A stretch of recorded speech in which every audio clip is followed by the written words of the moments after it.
1924-এ খেলাফত হারিয়ে গেছে, 2024-এ ফেরত আসছে, 100 বছরের মাথায় ফেরত আসবে। এটা হাদিস। ইন্নাল্লাহা ইয়াবআস লিহাযিল উম্মাহ আলা রাসি কুল্লি মিআতি সানা। আল্লাহ তাআলা এই উম্মতের জন্য প্রেরণ করবেন প্রত্যেক 100 বছরের মাথায় মান ইউজাদ্দিদু লাহা দীনাহা, যে তার পুরো দিনকে, পুরো ইসলামকে নতুন করে প্রতিস্থাপন করে দেয়। যখন ইসলামী হুকুমত ছিল তখনও মুজাদ্দিদরা আসতেন, এসে হুকুমত যেহেতু আছে, কোনখানে কবর পূজা ঢুকেছে, কোনখানে আমলের মধ্যে কোন বেদাত হয়েছে, কোনখানে তরিকার মধ্যে কি বেদাতি জিকির ঢুকেছে, এগুলি ইসলাহ করেছে মুজাদ্দিদ আল-ফেসানি রহমতুল্লাহ আলাইহি, যেমন এগুলি ইসলাহ করেছে। কারণ হুকুমত তো ঠিক আছে, রাষ্ট্র ব্যবস্থায় কোরআন ঠিক আছে। কিন্তু 1924 সালে তুরস্কের ইসলামী সাম্রাজ্য পতন হয়ে গেছে। এই রাশিয়া, আমেরিকা, ইউরোপ, ইসরায়েল, ইহুদি, খ্রিস্টান, বিভিন্ন বিজাতি, এদের চক্রান্তের পর চক্রান্ত করতে করতে করতে শেষ 1924-এ এটা শেষ। কোরআন বিদায় হয়ে গেছে পার্লামেন্ট, কিন্তু সে আসবে 100 বছরের মাথায়। 1924 থেকে 2024 100 বছর হয়। হ্যাঁ, 1924 থেকে 2021-এ আরবি 100 বছর পূর্ণ হয়েছে। সাথে সাথে আফগানিস্তানে ইসলামী হুকুমত চলে আসছে। 1924 থেকে 2024-এ ইংরেজি 100 বছর পূর্ণ হয়েছে, সাথে সাথে বাংলাদেশে নাজিল হয়ে গেছে। এটা আমি বুঝতাম আফগানিস্তানের ইসলাম আসার পরে। আমি কিভাবে বুঝতাম? তখনকার একটা খুতবা আছে যে আল্লাহ বলেন, ওয়ামিন কুল্লি শাইইন খালাকনা যাওজাইন, প্রত্যেকটা জিনিসের মধ্যে আমি জোড়া বানাই।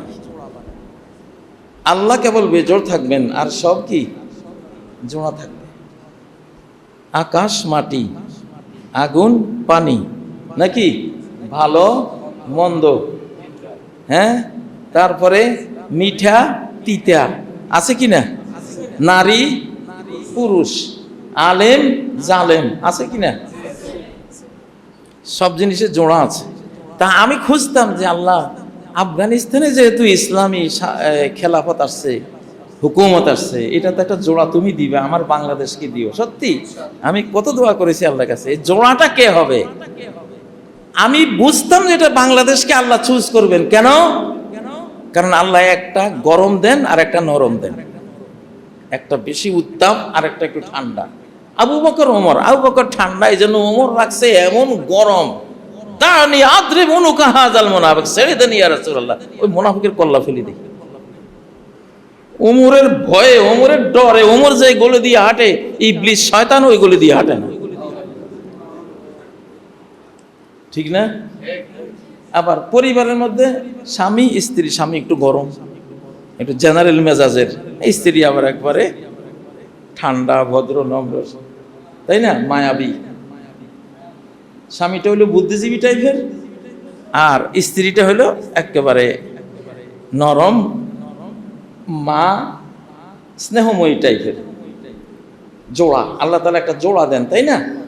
তো যেহেতু আফগানিস্তানে ইসলাম তুমি দিয়েছ গরম, কথায় কথায় যুদ্ধ, যত সাম্রাজ্যবাদী তাদের গোরস্থান হলো আফগানিস্তান। ব্রিটিশরা গিয়ে মরছে ওখানে, সোভিয়েত ইউনিয়ন গিয়ে মরছে ওখানে, আমেরিকার নেতৃত্বে 52টা রাষ্ট্র গিয়ে মরছে ওইখানে, সব শেষ। এটা গরম, এটার মাটি হলো যুদ্ধের মাটি। এটার সাথে এই জন্য কিয়ামতের আগে আর কেউ লড়াই করবে বলে আমার বিশ্বাস হয় না। বুঝ হয়ে গেছে। মাকবারাতুস সালাতিন, এটা সাম্রাজ্যের বড় বড় সাম্রাজ্য বিস্তারকারী রাজাদের গোরস্থান হলো আফগানিস্তান। আর ওরা হলো ফাইট করে, যোদ্ধা।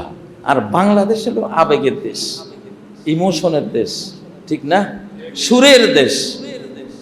সুর দিয়ে একটু ওয়াজ করলে সাইদি সাহেব, একই তো কথা, সাইদি সাহেবের চেয়েও হয়তো আরো দামি কথা আরেকজন বলতেছে, কিন্তু ওটা শুনে না। সাইদি সাহেবের গলার মধ্যে সেই সুর, সেই আওয়াজ, সেই তেলাওয়াতের সেই ডিজাইন, মানে মন ধরে টান দেয়, ঠিক না? এটা সুরের দেশ। নরম দেশ। এই এই জায়গায় ইসলাম আসবে ইনশাআল্লাহ। এই জায়গায় ইসলাম আসবে ডক্টর ইউনূসের মতো একজন নরম মানুষ, সারা জীবন খেদমত করছে মানুষের। 3-0 ওয়ার্ল্ড, কিভাবে মানুষ বেকারত্ব মুক্ত হবে, 2 মুঠো খাবার খাবে, কিভাবে একটু দূষণমুক্ত আবহাওয়া দুনিয়াতে আসবে, তাই না? নরম মানুষ না? হ্যাঁ, বাংলাদেশ মায়ার দেশ, দয়ার দেশ, এটা আবেগের দেশ, সুরের দেশ। এই জন্য আল্লাহ তাআলা ইসলামের একটা রূপ দেখাচ্ছেন আফগানিস্তানে ফাইটার রূপ, যোদ্ধা রূপ, জেহাদি রূপ, স্পিডি রূপ। দ্বিতীয় রূপ বাংলাদেশে দেখাচ্ছেন মায়ার রূপ, দয়ার রূপ। আশ্চর্য কথা হলো, হঠাৎ আমি একটা প্রকল্প হাতে নিয়েছি, মায়া ভরা গ্রাম। দেখবেন ইনশাআল্লাহ আগামীকালকে শুটিং হবে আমার এটা মিঠাপুকুরে। মায়া ভরা গ্রাম, মায়া ভরা গ্রাম কি কি থাকলে সেটা মায়া ভরা গ্রাম হবে, সেটা কালকে বলবো ইনশাআল্লাহ।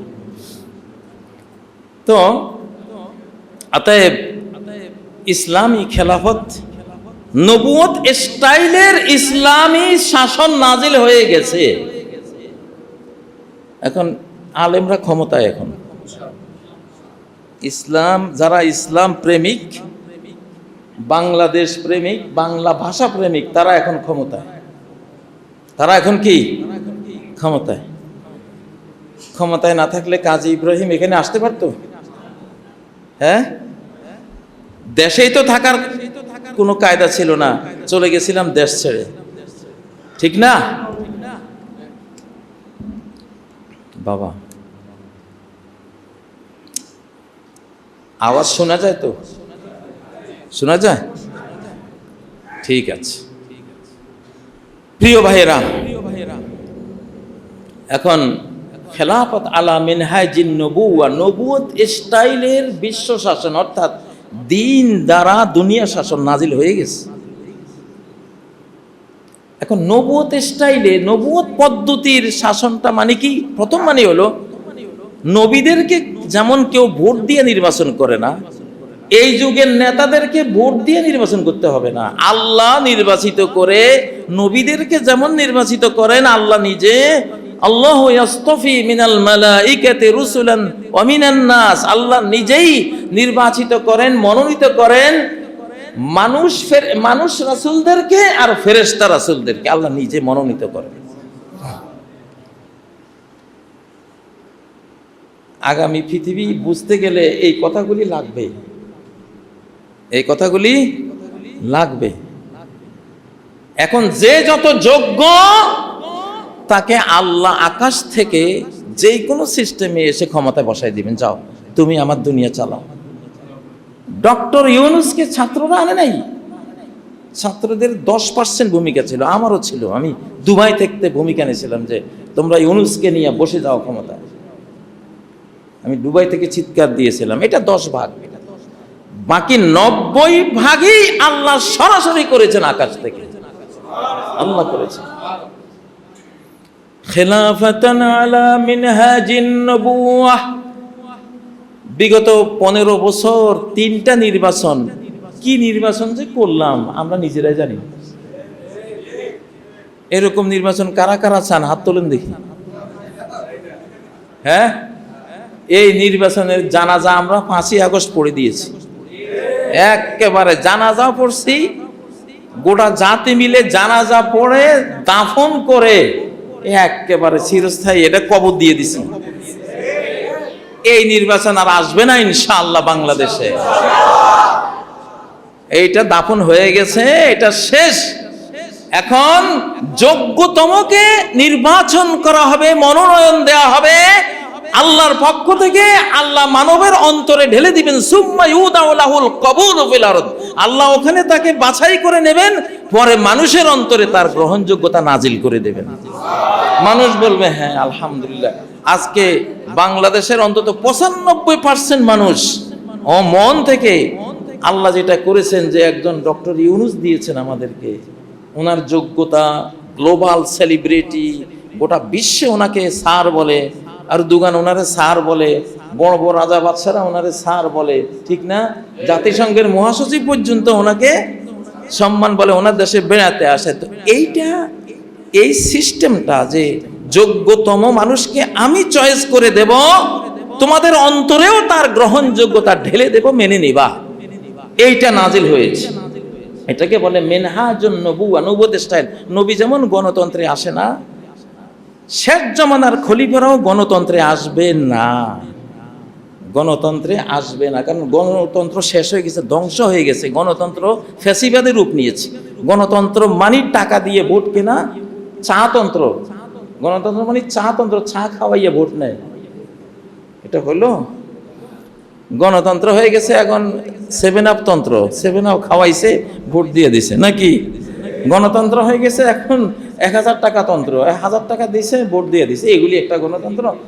টাকা চোরে টাকা দিছে, চোরের ভোট দিয়ে দিছে। মির্জাফরে টাকা দিছে, মির্জাফরকে ভোট দিয়ে দিছে, ঠিক না।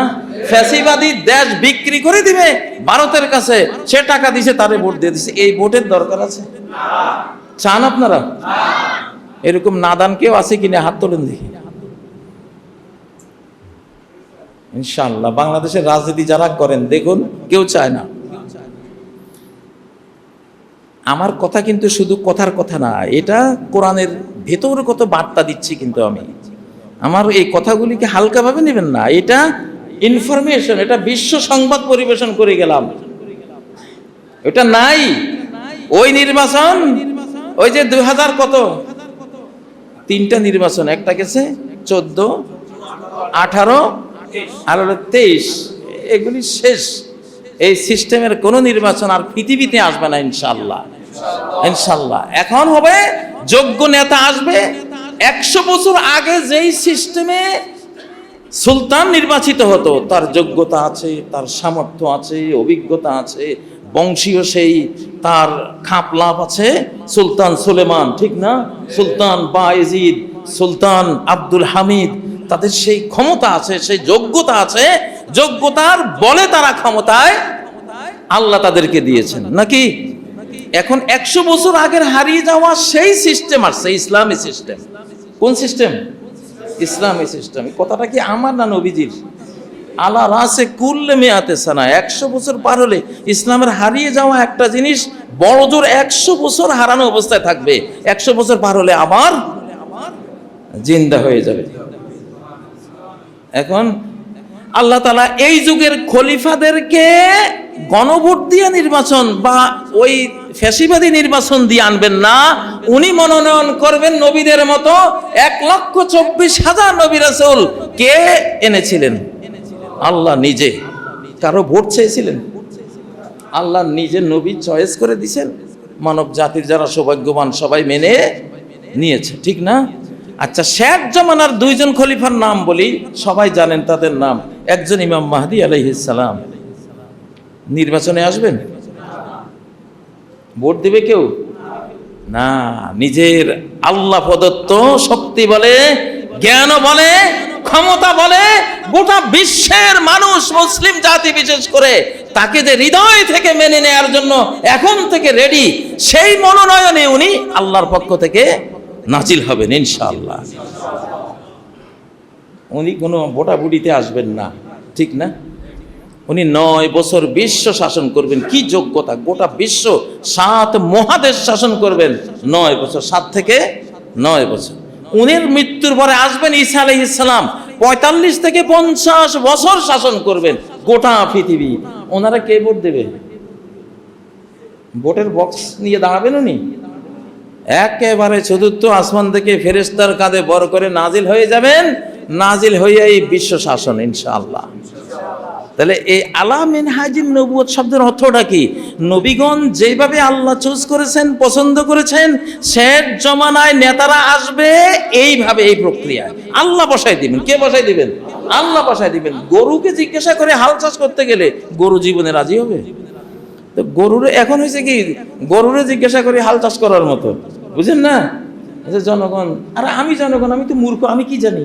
আল্লাহ তুমি বিশ্ব যা বানিয়েছো, তুমি তো সব জানো, তাই না? কে ভালো কে মন্দ আমি জানি না, তুমি জানো, আল্লাহ জানে। কে জানে? আপনাদের সৌভাগ্য, আল্লাহ তাআলা এখন থেকে নেতা আসবে। ডক্টর ইউনূস দেখছেন কি করছে? কথাটা যে এটা আমরা বলছি কোরআন সুন্নাহ থেকে যে ইসলামিক সিস্টেম নাজিল হয়ে গেছে, দেখুন ইউনূস সাহেব যেই প্রক্রিয়ায় আসছে, ওনাকে ভোটের বক্স দিয়া কেউ ভোট দিয়ে আনে নাই, যেই কোনো নির্বাচিত নেতার চেয়ে 1000 গুণ বেশি ক্ষমতা নিয়ে উনি আসছে, ঠিক না? যেই কোনো নির্বাচিত নেতারই বাংলাদেশের গোটা ইতিহাসে এখন ডক্টর ইউনূসকে যেভাবে গ্রহণ করা হয়েছে, এইরকম আলিম ওলামা সুদ্দা দিনদার আল্লাহ প্রেমিকরা সহ এইরকম কোন নেতাকে গ্রহণ করেছিল অতীতে? হয় নাই, সামনে আরো বাড়বে। আচ্ছা, এটা তো ইউনূস সাহেবের বিষয় গেল।